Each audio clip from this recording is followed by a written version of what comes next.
Friends ഇലാറ്റ് ബ്രദേഴ്സിൻ്റെ ഒരു പുതിയ വീഡിയോയിലേക്ക് എല്ലാവർക്കും സ്വാഗതം. ഞാൻ നിങ്ങളുടെ സ്വന്തം റിസ്വാൻ നൗഷാദ്. നമ്മൾ നോക്കാൻ പോകുന്നത് നമ്മുടെ സ്വന്തം നോട്ട് 20 അൾട്രയുടെ ഒരു ഡീറ്റെയിൽഡ് റിവ്യൂ ആണ്. അതിന് മുമ്പായിട്ട് ഇതിൻ്റെ ഒരു അൺബോക്സിങ് വീഡിയോയും ഒരു ഫസ്റ്റ് ലുക്ക് റിവ്യൂവും ഇതിന് മുമ്പ് ചെയ്തിട്ടുണ്ട്. അതിൻ്റെ വീഡിയോ നിങ്ങൾക്ക് കാണണമെങ്കിൽ മേളത്തെ ഐ ബട്ടണിലോ അതല്ലെങ്കിൽ തലയിലൊരു ഡിസ്ക്രിപ്ഷനിൽ ഒരു ചെറിയൊരു നീല കളറിലെ ലിങ്ക് കാണും. അതിൽ ക്ലിക്ക് ചെയ്താൽ നിങ്ങൾക്ക് കാണാൻ കഴിയുന്നതാണ്. അപ്പോൾ നമുക്ക് നേരെ വീഡിയോയിലേക്ക് പോകാം. സെറ്റല്ലേ?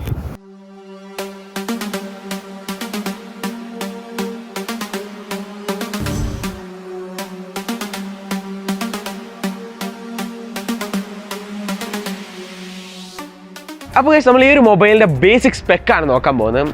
ഈ ഒരു മൊബൈലിന് 12 GB റാം വരുന്നുണ്ട്, കൂടെ തന്നെ 256 GB റോമും.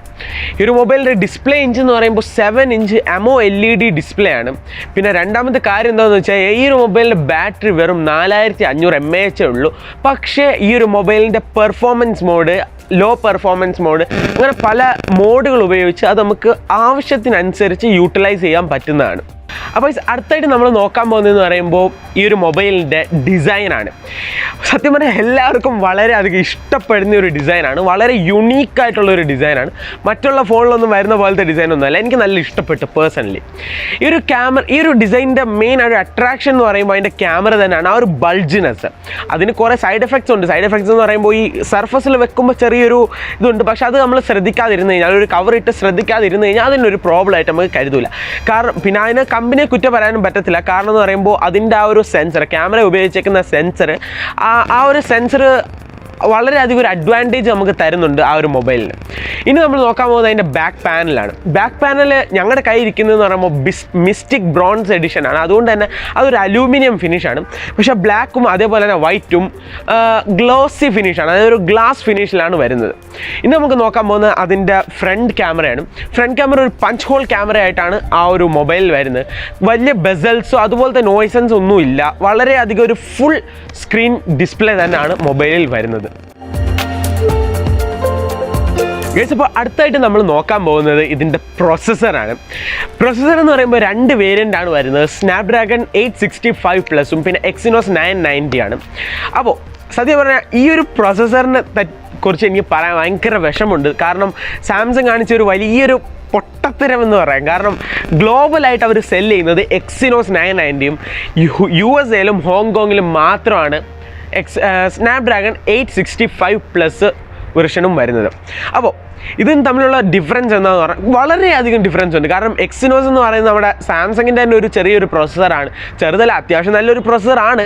എന്നാലും ഒരിക്കലും സ്നാപ്ഡ്രാഗൺ 865ൻ്റെ അടുത്ത് X65+ൻ്റെ അടുത്ത് പോലും വരില്ല. കാരണം അതിന് കൂളിംഗ് ഫംഗ്ഷൻ ഇല്ല, പെട്ടെന്ന് തന്നെ ഹീറ്റ് ആവും. പിന്നെ അതേപോലെ തന്നെ ബാറ്ററി ലൈഫ് കുറവാണ്. അതേപോലെയുള്ള കുറേ പ്രോബ്ലംസ് EXYNOSന് വരുന്നുണ്ട്. അപ്പോൾ നിങ്ങളൊരു മൊബൈൽ ഈ ഒരു നോട്ട് 20 അൾട്ര എടുക്കാൻ പ്ലാൻ ഉണ്ടെങ്കിൽ എന്തൊക്കെ പറഞ്ഞാലും, കാരണം പ്രൈസ് എല്ലാം രണ്ടിനും ഒരേപോലെയാണ് വരുന്നത്. ആകെയുള്ളൊരു ബുദ്ധിമുട്ടെന്ന് പറഞ്ഞാൽ നിങ്ങൾ ഓൺലൈനിൽ നിന്ന് അല്ലെങ്കിൽ വേറെ എന്തെങ്കിലും വഴി ഹോങ്കോങ്ങിൽ നിന്നോ അല്ല USA-ന്നോ വാങ്ങിക്കണം. എന്നാലും നിങ്ങൾക്കൊരു സംഭവം കിട്ടും. അപ്പോൾ നിങ്ങൾ എടുക്കുകയാണെങ്കിൽ എന്തൊക്കെ പറഞ്ഞാൽ സ്നാപ്ഡ്രാഗൺ തന്നെ എടുക്കാം.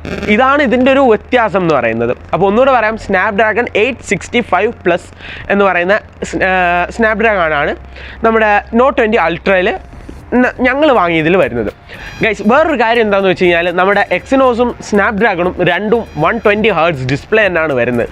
അപ്പോൾ ഇത്രയും ഫങ്ഷൻസ് കൂടെ വരുമ്പോഴത്തേക്കും എന്തൊക്കെ പറഞ്ഞാലും EXYNOSന് കുറേ ഹാങ്ങും അതേപോലെയുള്ള പ്രോബ്ലംസൊക്കെ വരാൻ ചാൻസ് ഭയങ്കര കൂടുതലാണ്.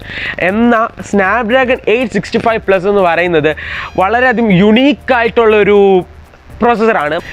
അടുത്തായിട്ട് നമ്മൾ നോക്കാൻ പോകുന്നത് ഈ ഒരു മൊബൈലിൻ്റെ ക്യാമറ റിവ്യൂ ആണ്. ആദ്യം തന്നെ പറയാം, ഈ ഒരു മൊബൈലിൻ്റെ കംപ്ലീറ്റ് ആയിട്ടും നല്ലൊരു ക്യാമറ റിവ്യൂ ഒന്നും ഈ ഒരു വീഡിയോയിൽ ഞങ്ങൾ ചെയ്യുന്നില്ല. അതിന് ഞങ്ങൾ വേറൊരു വീഡിയോ ഷൂട്ട് ചെയ്യും. കാരണം അത്രയ്ക്കും ഉണ്ട് ഗൈസ് ഇതിൻ്റെ ക്യാമറയെക്കുറിച്ച് പറയാൻ.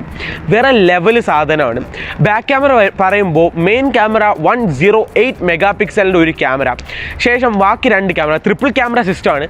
ബാക്കി 2 ക്യാമറ എന്ന് പറയുമ്പോൾ ഒന്ന് മാക്രോ ലെൻസിൻ്റെ 12 MP ഒരു ക്യാമറയും ടെലിഫോട്ടോ ലെൻസിൻ്റെ 12 മെഗാ പിക്സലിൻ്റെ വേറൊരു ക്യാമറയാണ്. ഫ്രണ്ട് ക്യാമറ എന്ന് പറയുമ്പോൾ 10 മെഗാ പിക്സലിൻ്റെ സിംഗിൾ ക്യാമറയാണ് വരുന്നത്.